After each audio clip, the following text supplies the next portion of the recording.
தமிழுக்கு நிகர் தமிழே, தமிழனுக்கு நிகர் எவரே.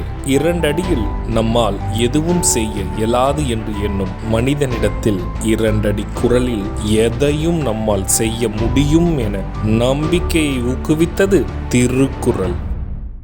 வணக்கம் ஐயா. வணக்கம். இன்னைக்கான குறள் என்னங்க ஐயா? இன்னைக்கான குறள் அதிகாரம் 128, குறிப்பறிவுறுத்தல். குறள் எண் 1280. பெண்ணினான் பெண்மை உடைத்து என்ப கண்ணினான் காமநோய் சொல்லி இரவு. இந்த குறளுக்கான பொருள் என்னங்கய்யா?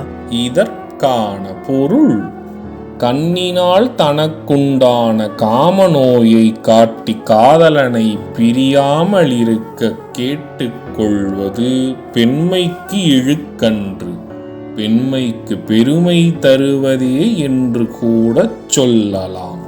இதுக்கு ஒரு சின்ன உதாரணம் சொல்றீங்களா?